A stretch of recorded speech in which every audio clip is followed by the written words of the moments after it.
Hey guys, I recently launched a Ko-fi, which is this tip jar service for those of you who want to go that extra mile to support me. It's not all necessary or anything, but if you do feel yourself wanting to buy me a coffee, as they put it, I'd very much appreciate it. The link is in the show notes or the description box if you're watching this on YouTube, so thank you in advance. And no matter what form your support comes in, I sincerely appreciate it. So without further ado, welcome to the Lighthouse, Incurring the Wrath of the Gods.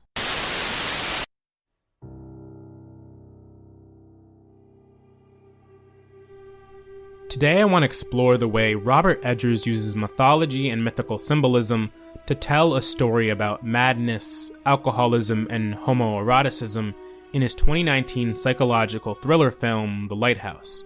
The story begins with Ephraim Winslow taking up a job to serve as a wickie for a month under the supervision of the head lighthouse keeper, one elderly Thomas Wake. What begins as a grueling exercise in increasingly demanding labor on the part of Ephraim, completing demeaning tasks in an effort to please this irritable old sailor, becomes a tale about a battle with the sea gods themselves, when a raging storm prevents their relief ferry from arriving. Stranded on the island together, awaiting help that will never come, the two turn to their reserve rations, stocked only with alcohol, and proceed to get drunk, slowly slipping into madness whilst alternating between moments of hostility towards each other and moments of intimacy. If I had a steak, I would fuck it. Although Willem Dafoe and Robert Pattinson, playing Wake and Winslow respectively, essentially serve as the only two characters with speaking roles, the sea serves as a character as well. This film is inspired by sailors' myths and myths from classical mythology. It's imbued in the very framework of the movie. From the salty swagger of Thomas Wake and the reverie he shows concerning sea traditions and superstitions, to Winslow's hallucinations of sea monsters and mermaids, often motivated by his own sexual urges. He's seen masturbating to a mermaid figurine throughout the course of the film. The characters have this almost psychosexual relationship with the sea that evokes something that is both a god to be feared and a lover to be pleased. Wake especially conveys this. He's a student of the mythos, a crusty old sailor who's heard the song of the sirens. He's someone who is all too afraid of incurring the wrath of the gods.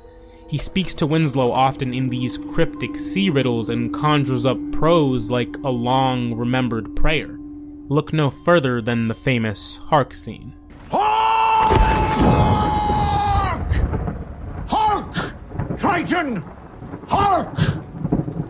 In a scene that will later ring to be prophetic, Wake curses Winslow, imbued by a force so powerful it speaks through him, as if he's being commanded by the voice of God.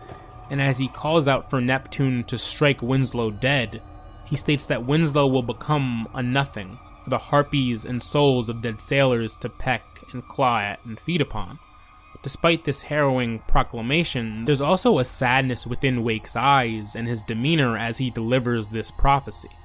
What begins as a chant to curse Winslow, fueled by anger and disdain towards his disrespect of the authority that is the sea and for his insubordination, becomes all the more worrisome, as if Wake truly fears the very thing he's brought upon Winslow. You're fond of me lobster, ain't you?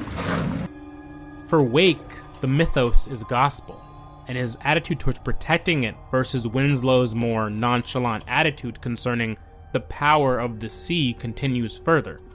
Wake's initial cries to Winslow that it's bad luck to kill a seabird due to his belief that they hold the souls of dead sailors becomes more than just haughty superstition when both of their worlds are in fact destroyed by the sea. Connecting this to myth, there's something here that conjures up Odysseus, king of Ithaca, who after blinding Polyphemus, the Cyclops and son of Poseidon, is cursed, doomed to travel the seas aimlessly for nearly 10 years. Poseidon makes his life a living hell, the consequences of thinking oneself to be above the gods. Edgers also pulls on another Greek myth even more so, the myth of Prometheus, who steals fire from the gods to give to man so they can harness the power of nature for their own benefit. In the film, Winslow is forbidden by Wake to enter the central light room of the lighthouse, to gaze upon the light or tend to it. It's a job only reserved for Wake, and one of the underlying struggles between them in the film is Wake's own protection over it and selfishness. Wake's role in serving as a keeper of knowledge and a protector of the sea's secrets draws yet again on a third Greek myth of Proteus, the old man of the sea, subject to the sea god Poseidon, who serves as an oracle, a knower of all things past, present, and future, a prophet. Wake's own prophetic nature is fully realized when Winslow meets the very same fate he'd been damned to in the Hark sequence. The final scene of the movie depicting him lying on the beach as gulls peck and claw at his insides. This all occurring after Winslow had finally gained entry into the light room, so transfixed by the blinding Fresnel lens that he was consumed by it, falling to his death, food for the gulls. Back to Prometheus, whose punishment from Zeus for stealing fire is to be chained to a cliff as a vulture eats at his liver for eternity.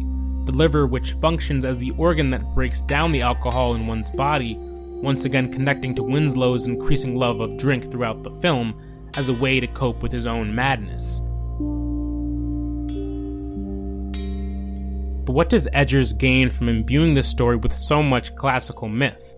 Well, I think the end result is something that commentates on the human connection with the divine, just like the old myths did. Winslow and Wake are extensions of those tragic characters in conflict with the gods and each other and their own primal sexual natures.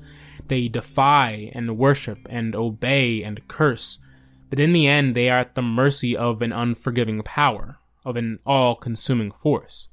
And the very myths that had stoked their fears and taken over their minds in life, in death become something they are fully absorbed into.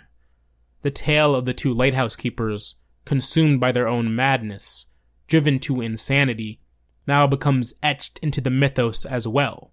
Another tale for would-be sailors and seafarers who dare incur the wrath of the sea god himself, else they meet the very same fate as Winslow and Wake. Forgotten to any man, to any time. Forgotten to any god or devil, forgotten even To the sea, for any part of Winslow, even any scantling of your soul is Winslow no more, but is now itself the sea.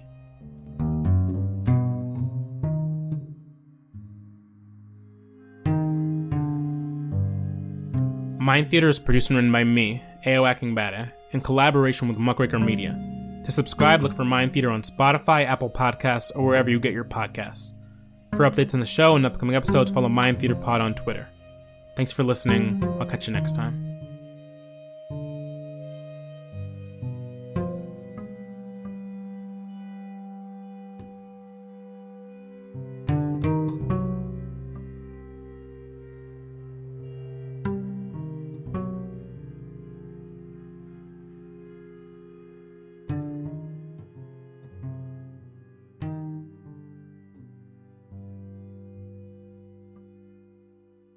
All right, have it your way.